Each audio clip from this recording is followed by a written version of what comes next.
Imagine करिए कि रात के 2 बजे हों और आप घर में एकदम अकेले बैठे हो और तभी अचानक से डोर के बाहर से किसी के फुटस्टेप्स की आवाज आती है और तभी आप क्यूरियोसिटी की वजह से विंडो से बाहर झांकने की कोशिश करते हो, लेकिन वहां बाहर कोई नहीं होता।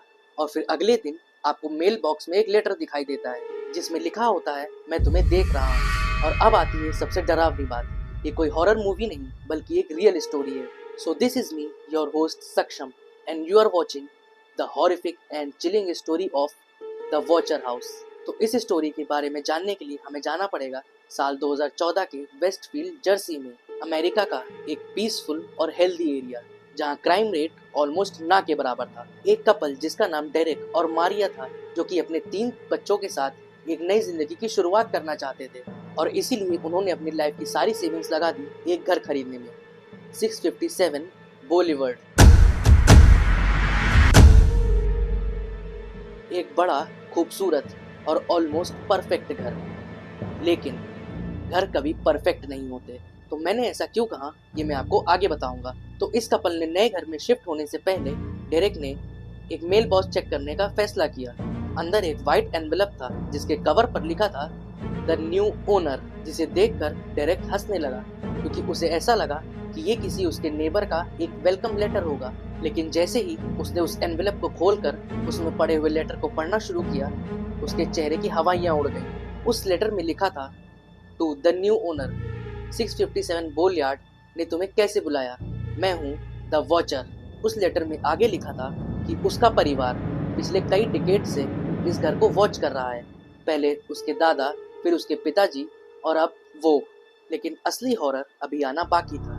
लेटर में एक और लाइन ऐड थी, तुम्हारे यानी डेरेक और मारिया के बच्चे काफी प्यारे हैं। इस लाइन को सुनते ही डेरेक का खून जम गया क्योंकि उसके और मारिया के बच्चे कभी ऑफिशियली इंट्रोड्यूस ही नहीं हुए थे, जिसका सीधे से मतलब था कि कोई उन्हें देख रहा था बहुत करीब से। इस लेटर कांड के बाद फैमिली ने पुलिस को कॉन्टेक्ट किया, लेकिन बहुत सारी इन्वेस्टिगेशंस भी हुई, लेकिन कोई फिंगरप्रिंट्स नहीं, ना कोई डीएनए, ना कोई सबूत मिला।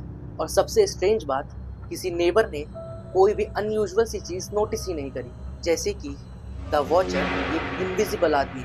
फिर कुछ ही टाइम बाद एक दूसरा लेटर आया, लेकिन वो इस बार कुछ ज्यादा ही पर्सनल था, जिसमें कि लिखा था कि मुझे अब तुम्हारे बच्चों के नाम भी पता है और क्या उन्होंने इस घर की दीवारों के बीच में जो छुपा है उसे ढूंढ लिया। दीवारों के अंदर आखिर ऐसी क्या चीज थी और क्या सच में इस घर की दीवारों के अंदर कुछ छुपा था। धीरे धीरे वो डायरेक्ट फैमिली टूटने लगी।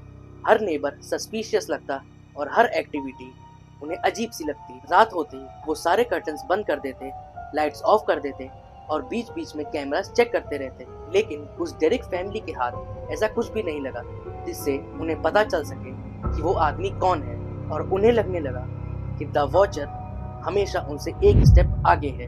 देन पुलिस ने हर पॉसिबिलिटी चेक करी, नेबर्स, एक्स ओनर्स या कोई उनके साथ प्रैंक तो नहीं कर रहा।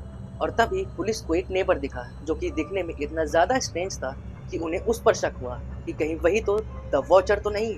लेकिन पुलिस वालों को कोई प्रूफ नहीं मिला और इसी वजह से उनका फियर और बढ़ता गया।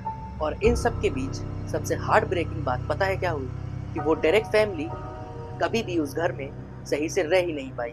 उनका ड्रीम हाउस एक नाइटमेयर बन चुका था और उन्होंने अपनी जीवन की पूरी सेविंग्स लगाकर जो घर खरीदा था, अब उसे वो बेचने की तैयारी बना रहे थे। लेकिन जैसे ही लोगों को पता चला उस घर की स्टोरी के बारे में, कोई भी बायर रेडी नहीं हुआ। और आखिर कौन ही रेडी होगा उस घर में रहने में जहां पर हमेशा कोई आपको देख रहा हो। आज तक द वॉचर किसी को नहीं पता चला कि आखिर वो कौन था, ना ही पुलिस को, ना ही उस फैमिली को और ना ही किसी नेबर को, और शायद कभी पता भी नहीं चलेगा। और आज भी अगर आप 657 बोलियार्ड में रात के अंधेरे में जाते हो तो पॉसिबिलिटी हमेशा यही रही होगी कि कोई तुम्हें देख रहा होगा। तो आप इसके बारे में क्या सोचते हो? द वॉचर कौन था, नेबर, स्टॉकर या फिर कोई और? सो अपना पर्सनल ओपिनियन कमेंट्स में ज़रूर बताना, क्योंकि मैं हर कमेंट पढ़ता हूँ। So stay tuned till my next video और तब तक के लिए बाय। और इस वीडियो को देखने के लिए धन्यवाद।